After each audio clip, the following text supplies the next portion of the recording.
हाँ चिल्ड्रन, तो electromagnetic induction last time पे हम लोग ने पढ़ा था, जिसमें हमने ये बताया था कि जब कभी भी मैग्नेट और कॉइल के बीच में रिलेटिव मोशन कराते हैं, उनके बीच की डिस्टेंस को कम ज़्यादा करते हैं, तो उस कॉइल के अंदर से पास होने वाली मैग्नेटिक फील्ड में चेंज होता है, जिसकी वजह से फ्लक्स में चेंज आता है। और फ्लक्स में चेंज होने से एक इलेक्ट्रोमोटिव फोर्स डेवलप हो जाता है, जिसको इंड्यूस इलेक्ट्रोमोटिव फोर्स कहते हैं। और इसमें जो करंट फ्लो करेगी वो इंड्यूस करंट कहलाती है। और ये कंप्लीट फिनोमेना इलेक्ट्रोमैग्नेटिक इंडक्शन कहलाती है। ठीक है। अच्छा, फैराडे ने जब ये कॉन्सेप्ट दिया था तो उन्होंने 2 लॉज भी बताए थे, laws of electromagnetic induction. Laws of electromagnetic induction ये क्या है? इसमें 2 लॉज हैं। इसमें फर्स्ट लॉ जो बताया गया है उसको आप समझेंगे, इसको हम लोग न्यूमेंस लॉ भी बोलते हैं। फर्स्ट लॉ को न्यूमेंस लॉ। ठीक है।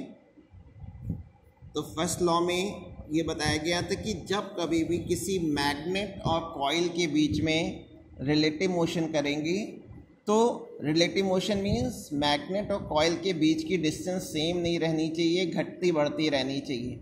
जब कम ज़्यादा करते रहते हैं तो क्या होता है कि उस कॉइल के अंदर से पास होने वाली मैग्नेटिक फील्ड में चेंज होता है, जिसकी वजह से फ्लक्स में चेंज होता है। और फ्लक्स में चेंज होने से इलेक्ट्रोमोटिव फोर्स डेवलप होता है।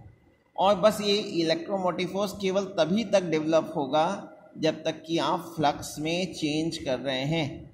जैसे ही फ्लक्स में चेंज करना बंद करेंगे, इंड्यूस ईएमएफ डेवलप होना बंद हो जाएगा। तो first law, induced EMF is developed in a coil. किसकी वजह से डेवलप हुआ है? Developed in a coil due to change in magnetic flux. Due to change in magnetic flux. आप मैग्नेटिक फ्लक्स में जब आप चेंज करेंगे तो इंड्यूस ईएमएफ डेवलप होगा।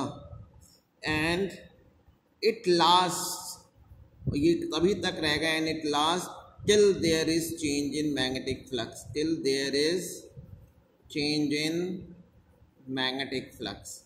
जैसे ही आप फ्लक्स में चेंज होना बंद करेंगे, इंड्यूस ईएमएफ डेवलप होना भी बंद हो जाएगा। And it last till there is change in magnetic flux.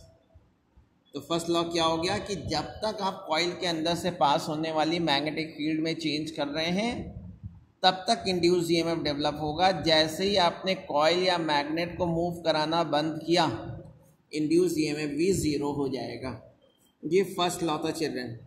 अब जो सेकंड लॉ है, सेकंड लॉ को हम लोग लेंज लॉ भी बोलते हैं, लेंज लॉ। तो लेंज लॉ क्या है? इसमें ये बताया गया कि इंड्यूस्ड ईएमएफ, फैराडे ने इस इंड्यूस्ड ईएमएफ के साइन का कन्वेंशन वो नहीं बता पाए थे, इसको बताया था लेंज ने। तो और फैराडे ने बस फॉर्मूला दे दिया था कि इंड्यूस्ड ईएमएफ का क्या फॉर्मूला होता है। तो उन्होंने बताया था कि इंड्यूस्ड ईएमएफ के लिए जो सिंबल यूज़ करते हैं वो स्मॉल ई सिंबल यूज़ कर लेते हैं, जो इलेक्ट्रॉन के लिए भी यूज़ होता है। बताया था induced EMF is equal to the negative rate of change of magnetic flux. Rate of change of magnetic flux यानी 1 सेकेंड में जितना भी मैग्नेटिक फ्लक्स में चेंज हो रहा है उसके इक्वल होगा। यानी इसका ये मतलब है कि ईएमएफ जो है वो नेगेटिव फ्लक्स को फाई से लिखते हैं, चेंज इन फ्लक्स को डेल्टा फाई से लिख देते हैं। ये चिल्ड्रन फॉर्मूला होता है। इसमें जो माइनस साइन लगाया गया था, इसको फैराडे नहीं बता पाए थे, इसको बताया था लेंज ने। लेंज ने इस माइनस साइन का कॉन्सेप्ट बताया था, रीज़न बताया था। उसमें उन्होंने ये बताया था कि जो माइनस साइन है, नेगेटिव साइन, बताया था कि ये इंडिकेट करता है कि जो इंड्यूस्ड ईएमएफ होगा, इंड्यूस्ड ईएमएफ उस कॉज को अपोज करेगा जिसकी वजह से वो प्रोड्यूस हुआ है।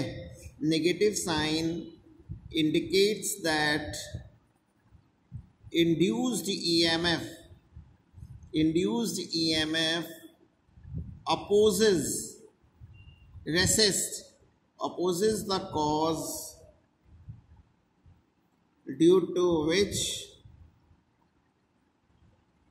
it is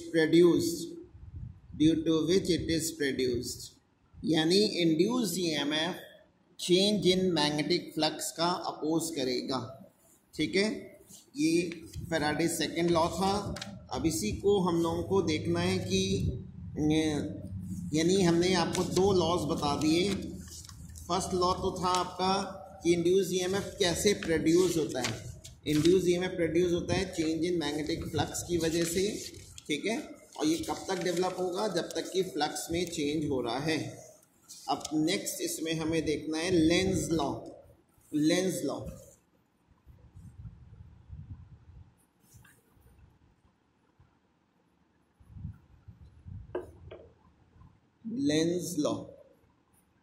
लॉ से चिल्ड्रन हम लोग इंड्यूस करंट की डायरेक्शन फाइंड आउट करते हैं किसी कॉइल में इंड्यूस करंट, जिसको हम नेक्स्ट वीडियो में पढ़ेंगे।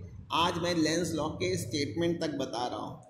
तो लेंज ने बताया था कि इंड्यूस करंट की डायरेक्शन ऐसी होगी कि वो उस कॉज को अपोज करेगी जिसकी वजह से वो प्रोड्यूस हुई है। यानी the direction of induced current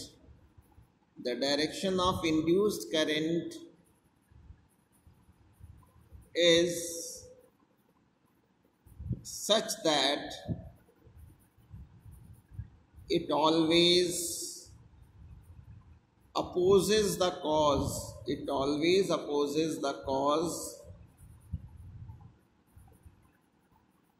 Due to which it is produced.